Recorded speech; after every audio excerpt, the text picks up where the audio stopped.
Wel, am droi yn ôl gyda chi at llyfr Genesis ac hanes bywyd Abram ac edrych y bore yma ar benod 12 ac ymlaen i ddechrau penod 13. Just darllen rai o'r adnodau i chi. Adnod 4, aeth Abram fel y dywedodd yr arglwydd wrtho. Adnod 10, yr oedd newyn yn y tir, ac aeth Abram i lawr i'r Aifft i aros yno dros dro, ac yna adnod 4 yn mhenod 13. Y man lle roedd wedi gwneud allor ar y cychwyn, ac yno galwodd Abram ar enw'r arglwydd. Nawr, rydyn ni'n edrych a gyda'n gilydd ar fywyd Abram, ac rydyn ni'n gwneud hynny, nid yn unig oherwydd fod Abram yn ddyn ac yn gymeriad pwysig ac allweddol yn y Beibl, ond oherwydd fod na gysylltiad rhyngon ni ag Abram. A'r cysylltiad yw hyn, fe gafodd Abram ei alw i fyw trwy ffydd. Ac rydyn ni, os ydyn ni'n Gristnogion y bore yma, hefyd wedi cael ein galw gan Dduw i fyw ein bywydau trwy ffydd. Rydyn ni'n byw trwy ffydd ac nid trwy y golwg. A dydy hynny ddim yn hawdd. Dydy ddim yn hawdd byw bywyd ffydd. Ac mae eisiau cyfarwyddyd arno ni. Mae eisiau arweiniad arno ni. Rydyn ni'n cael ein digaloni. Yn dydyn ni. Rydw i'n cael yn digaloni, rydych chi'n cael eich digaloni. A mae angen cysur arno ni. Ac yn ni'n gweld yma, y bore yma, fod Abram wedi stryglo gyda'r bywyd yma o ffydd.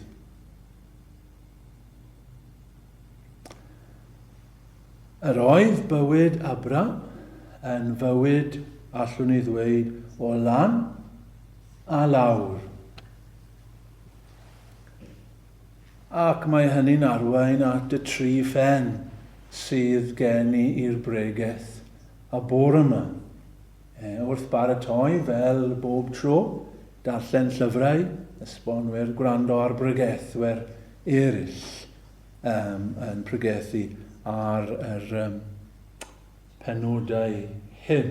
Ac o'n i'n gwrando ar un pregethwr o'r Amerig, ac oeddwn ni wedi gwerthfawrogi i bregaeth ar y benod yma, ac wedi cymryd i bennau am y bregaeth y bore yma, ond wedi cyfieithu i'r Gymraeg, ac yn y Gymraeg mae'n well. Oherwydd y pennau yw hyn, lan, dyna'r pen cyntaf, lan, yr ail ben, lawr. A'r trydydd pen, lan eto. Felly, dyna fe.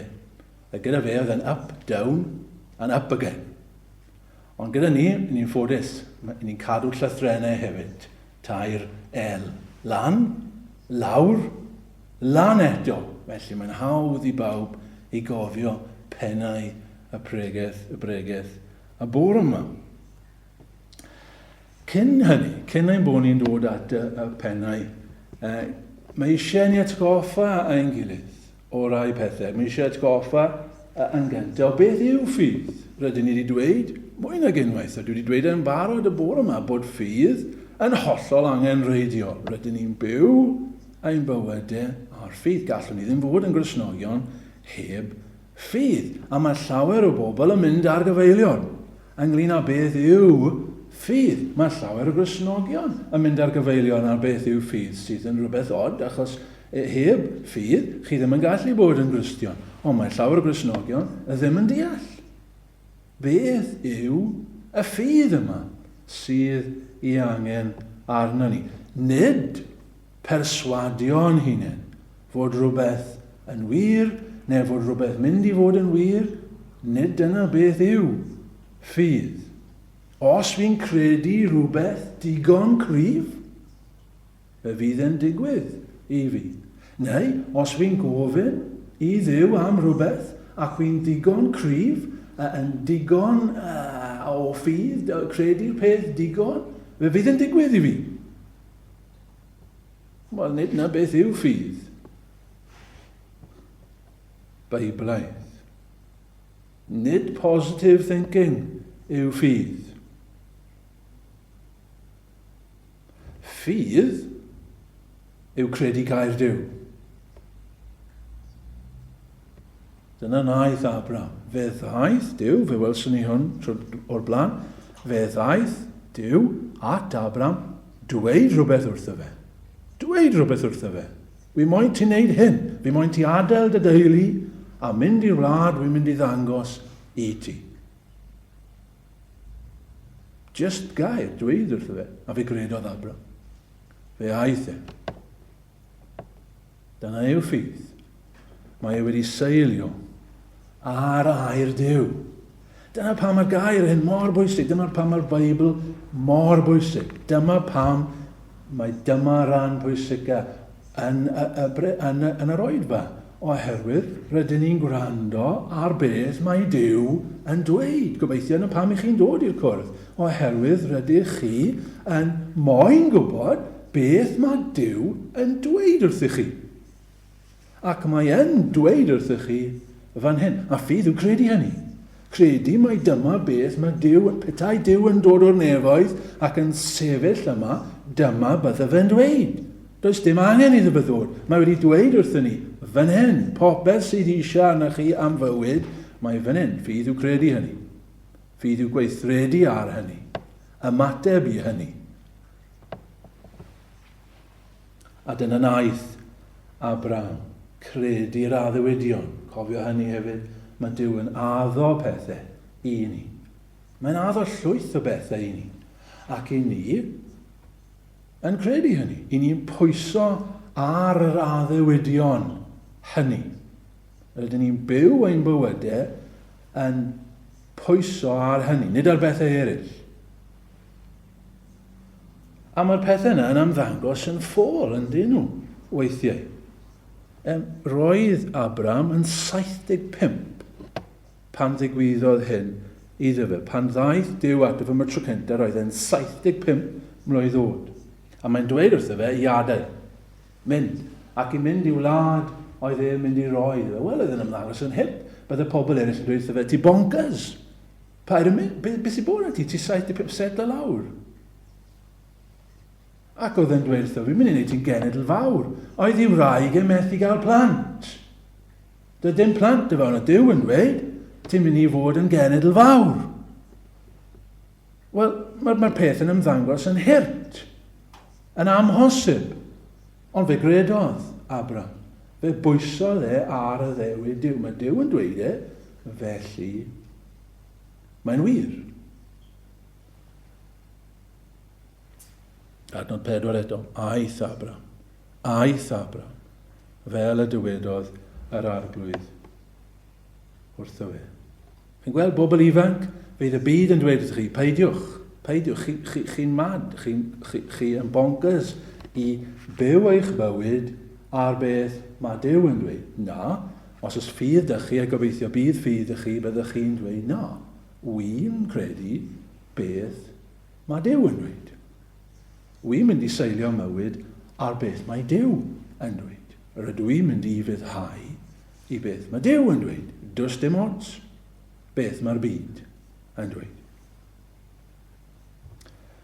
Ond heddiw ni'n mynd i weld fod Abraham wedi stryglo yn y mater yma o ffydd. Lan, lawr, lan eto. A ond dyna yw ein profiad ni, ffrindiau. Os ni'n onest. Mae y bywyd Cristnogol, mae y bywyd ffydd yma'n roller coaster yn dywe. Rydych chi'n dod i ryw bwynt ac i chi'n meddwl, rydych wedi datrys e. Rwy wedi sortio fy mas. Rwy wedi cyrraedd ryw bwynt ac i chi'n meddwl, waw, dyma fe. I ni yn cael profiadau, diolch amdanyn nhw. I ni'n cael profiadau pan mae Duw fel petai yn real i ni. Lle mae Duw yn agos i ni. Chi'n gwybod, falle di ni ddim wedi cael profiadau mawr. Dim profiadau mawr iawn, dim byd fel Evan Roberts. Lle roedd Evan Roberts mor agos at Dduw, oedd e'n goffod dweud, a pobl eraill yn y diwygiad, oedden nhw'n goffod dweud wrth Duw, Duw, please atal dy law. A beth nhw'n golygu wrth hynny, oedd Duw mor real i nhw, oedd I cyrff nhw ddim yn gallu derbyn y mwyach. Roedd e fel petai oedden nhw'n teimlo oedd I ffram nhw yn mynd I dorri dan reality Duw. Wel, dwi ddim yn gwybod am hynny. Hoffwn ni, petai mwy o'r profiad yna yn dod. Dydw I ddim. Ond dydw I yn gwybod, ac I chi hefyd, os ych chi'n Gristion, yn gwybod am adegau yn eich bywyd, pan mae Duw wedi bod mor real atych chi, ac yn yr adegau hynny, chi'n credu, waw, wedi cyrraedd. Does dim byd yn mynd I fwrw fi, off hyn. A rydych chi'n teimlo'n anorchfygol, rydych chi'n teimlo, does dim ots. Be mae'r byd yn dweud, twlwch ei gyd atau, allai gerdded trwy wal. Chi'n teimlo fel yna. A petai rhywun yn dweud wrthych chi, ti'n mynd I gwympo. Byddwch chi'n amau. Ac eto, cwmpo I ni, ac I ni'n mynd lawr, fel oedd Abraham wedi mynd lawr. A ni'n gallu mynd lawr mor bell, bod ni'n synnu'n hunain. Dyna'n profiad ni'n dyn. Ni'n gallu mynd lawr, yn bell. Iawn. Pam yn rhaid I ni ail gychwyn? O'n i'n sôn wrth ystwetha yn dod ni am ail gychwyn, ail gysegri'n hunain, fel Cristnogion. Mae hynny'n gywir. Ond pam? Pam mae hynny'n brofiad I ni? Pam mae mor anodd I gadw'r lefel yna? Fod yn gyson? Pam yn graff ni fel hyn? Byddwn ni'n hoffi petai'r graff fel hyn, byddwn ni. Petai ni jyst yn mynd ymlaen fel hyn. Ond ddim, mae fel hyn. Ac yn aml mae'n mynd lawr fel petai yn is. Lan a lawr. Pa mae hynny'n wir? Oedd y pregethwr hyn roedden ni'n gwrando iddo fe, yn gofyn y cwestiwn. Fel, ydy pobl eraill, ydy crefyddau eraill yn gwybod am hynny? Ydy Moslemiaid? Ydy Moslemiaid yn gwybod am hynny? Chi ddim yn cael yr argraff I chi. Chi'n cael yr argraff bod Moslemiaid bod ddim yn problem iddyn nhw. Y busnes yn o lan a lawr. Ond Cristnogion, ydy fel petai o hyd lan a lawr. Ydy ni? Yn ein profiad ni. Pa mae yn wir? Wel, rhan o'r ateb efalle yw fod Duw yn mae e'n sofren yn y pethau hyn fel mae e'n bobeth, mae'n llywodraethu, a mae'n gadael ni. Mae'n gadael ni weithiau i'n hunain. Fel bod ni'n dysgu, yn dy fe, beth yw'r pla sydd mewn fan hyn yn cael o ni. Mae'n dweud, yn ei ragluniaeth ac yn ei lywodraeth, mae'n dweud, mae'n mynd I adael ti. Ti'n meddwl ti'n gallu ymdopi? Wel, na I jyst adael ti am tybyn bach. A gei di weld. Gei di weld bod ti'n dibynnu arna I fwy na ti'n meddwl. Ac I ni, yndyn ni. Ac I ni'n dod nôl I weld bod ni'n goffod ymddiried ynddo fe.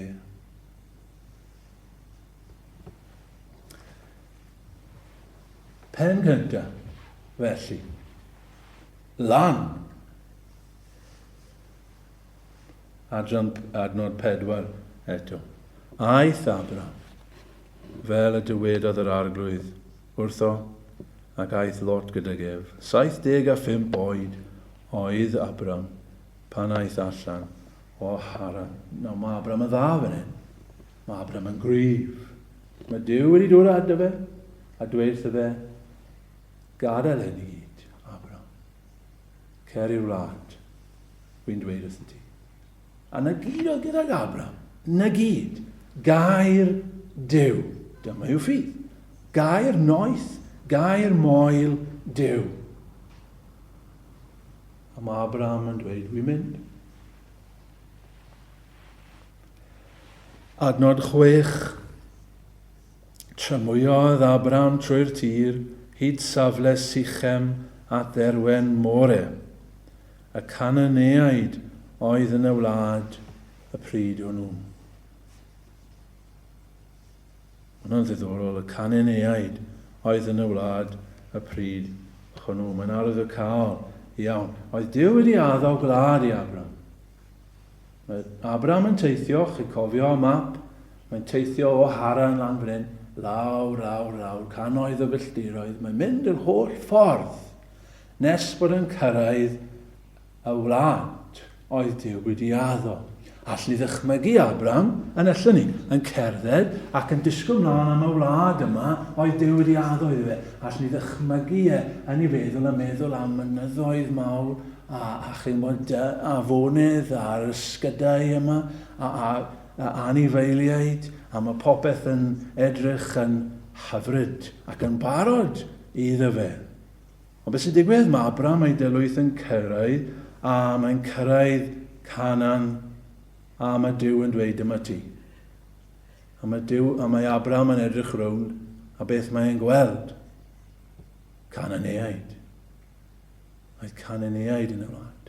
Lle ddychmygu Abraham yn edrych rownd ac yn dweud, be, dyma fe? Ie, Abraham, dyma fe. Oedd y Cananeaid yn, fel chi'n gwybod, dim yn bobl neis, paganiaid o nhw. Ond dyma ffydd Abraham chi'n gweld. Dyw e ddim yn dweud hynny. Yn hytrach, be nath e? Codi allor. Ac aberthu i Dduw. Fyna, yng Nghanan, o flaen y Cananeaid yma, oedd bu ar wlad. A mae'n teithio, a'i rhywle arall. A beth mae'n neud? Codi allor. Ac aberthu i Jehova. Fyna, yn y wlad. Mae Cananeaid yn edrych arno fe, paganiaid fel wedys i.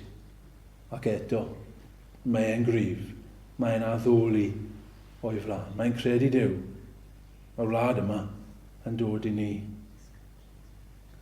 Mae'n llawn ffydd, ac arwydd o hynny yw i fod e'n addoli. Chi'n gweld ffrindiau, mae'n neges glir fan hyn, wers i ni. Pan i ni a'n ffydd yn iach, beth byddwn ni moyn wneud? Addoli. Dyna nath Abraham, addoli. Dyma'ch profiad chi? Ie, dyma'n profiad i. Pan ma'ch ffydd yn gryf, pan ma'ch ffydd yn iach, chi eisiau addoli. Ddim eisiau neb i ddweud wrthych chi i addoli. Ddim eisiau neb i ddweud wrthych chi, come on, awn i'r cwrdd. Byddwch chi moyn addoli. Byddwch chi moyn mynd i'r cwrdd. Byddwch chi moyn darllen y Beibl. Byddwch chi moyn gwyddio. Chi'n gwybod hyn i chi, yn eich profiad, pan mae'ch ffydd yn dda, chi'n mwynhau addoliad. Chi'n ymroi'r addoliad. Wrth gwrs eich bod chi. Ddim eisiau gorfodi. Fydd yn wirfoddol. Byddwch chi'n rhoi i Dduw o'ch calon a'ch addoliad. Bydd yn dod yn naturiol. Dyna fydd eich delight. Ydy'n delight i chi y bore yma? Neu ydy yn well i fi fynd. Abraham yn addoli. Yn codi allor. Mae lan. A mae'n ymddangos fod Abraham wedi datrys. Mae'n ymddangos bod yn anorchfygol. Does dim byd yn mynd i gael y dyn yma. Ond dim ond ymddangos. Oherwydd yr ail ben, lawr. Adnod 10, yr oedd newyn yn y tir.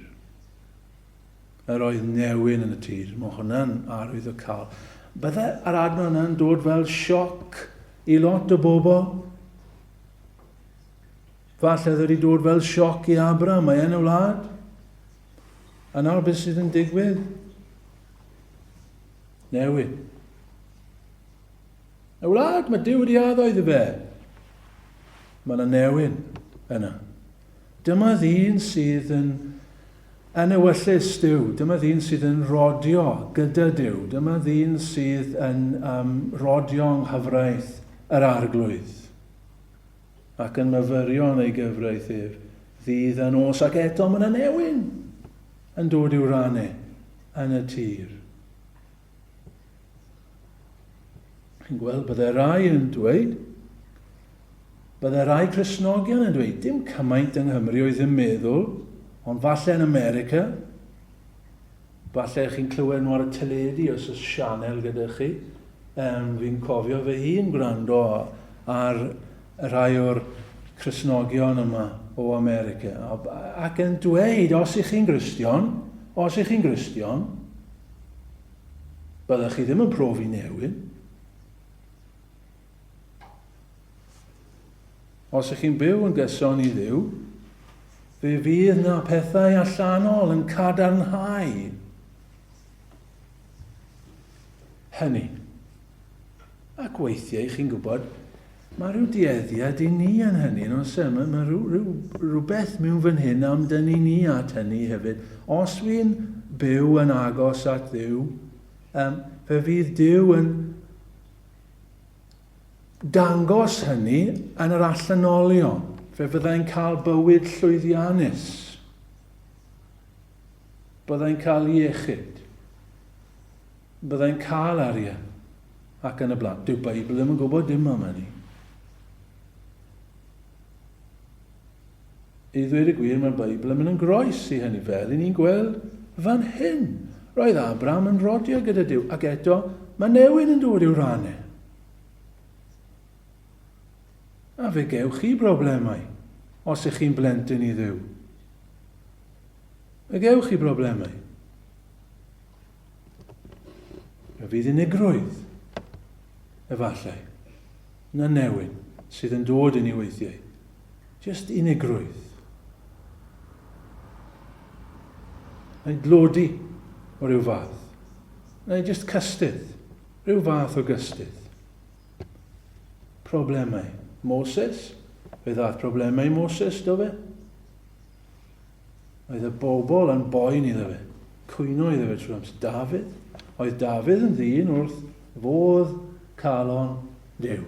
Ac eto, fe gas ei broblemau efo Absalom. I fab e. Yn ei erbyn e. Problem cyson y mywyd Dafydd. Paul, wel oedd neb yn fwy gweithgar na Paul dros yr arglwydd. Ac eto mae'n restru yn ail Corinthiaid penod 11. Yr oll bethau yna. Rester. Pethau oedd yn anodd yn ei fywyd e. Paul.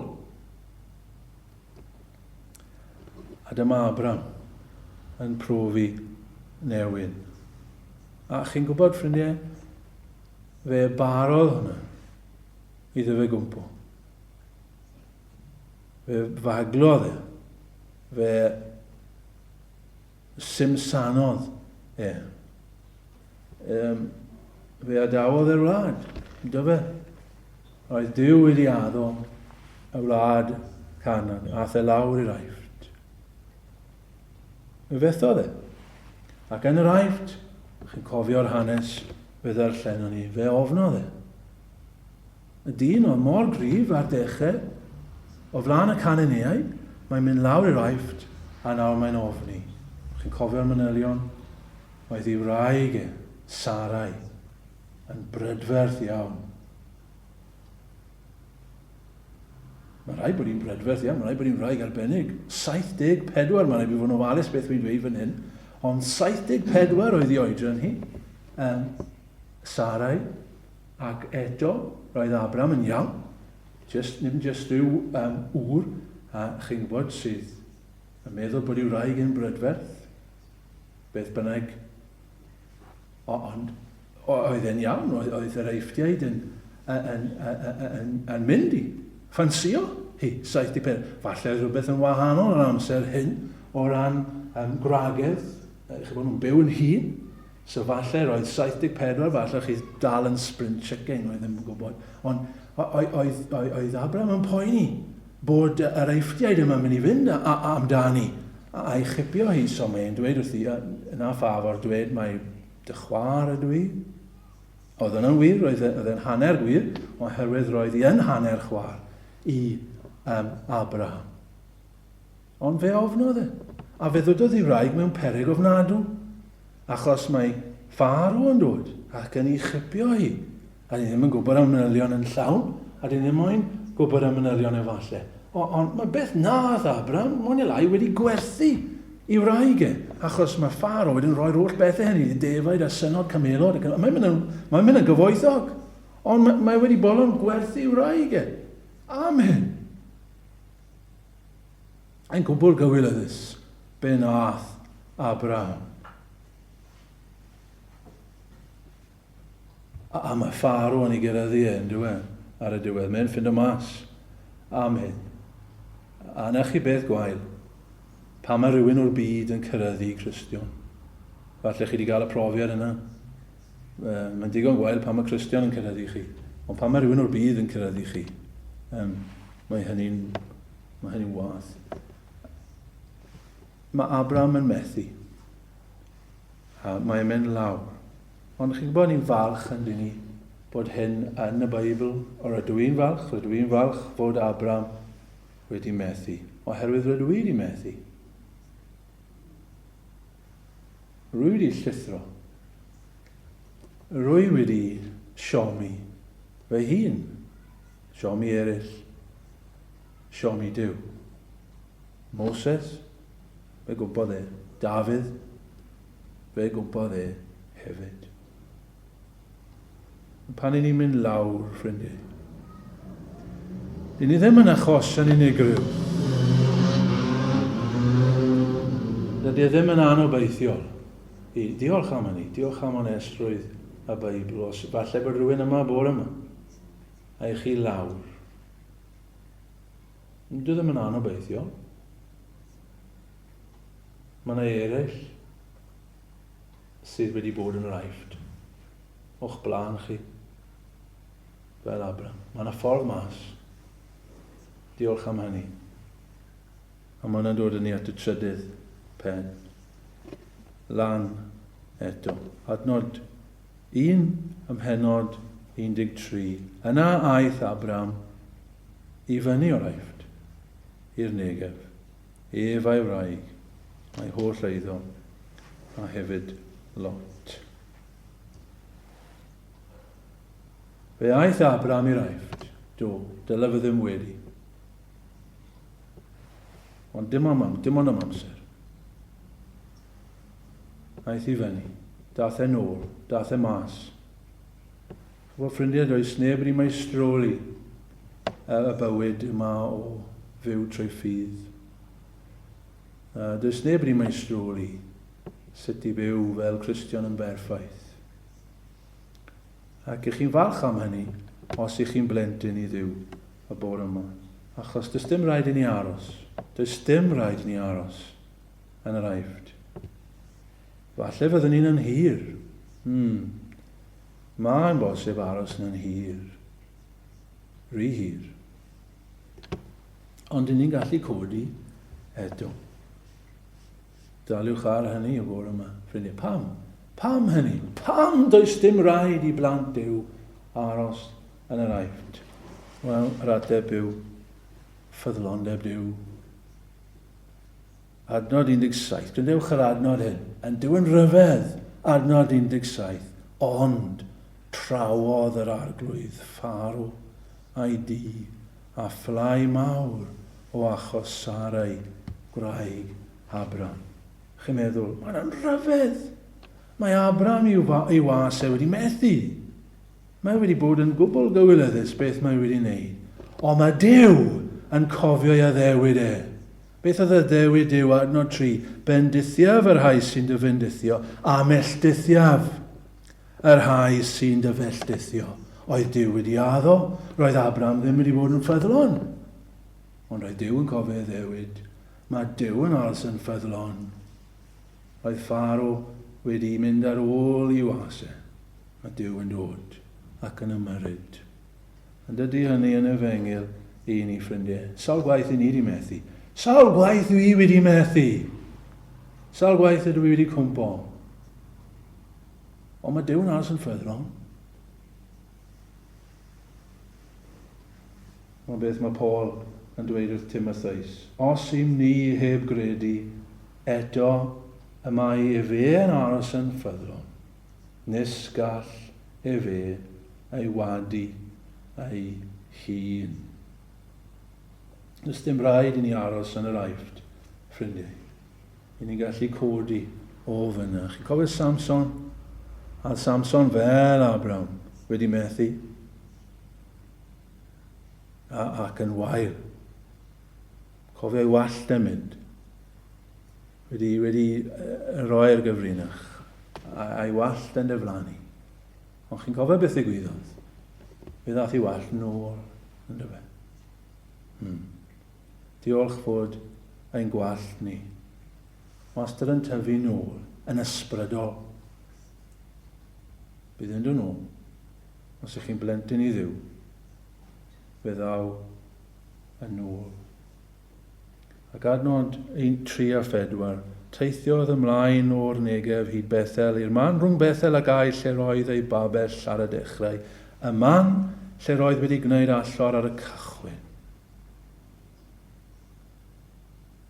Ac yno galwodd Abraham ar enw'r arglwydd. Dim sôn bod wedi wneud hynny yn yr aifft, ond mae'n dod nôl i Bethel, ble oedd ar y dechrau, ac yno galwodd ar enw yr arglwydd.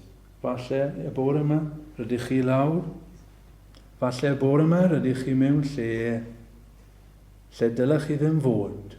Falle chi mewn rhyw lle dych chi ddim moyn bod y bore yma. Beth sydd eisiau gwneud? Dyma fe, mae'n hawdd. Rydych chi'n galw ar enw yr arglwydd. Dyna fe. Galw ar enw yr arglwydd. Os cyfaddefwn ein pechodau, ffyddlawn yw e fe, a chyfiawn. Fel y maddeo i ni ein holl pechodau.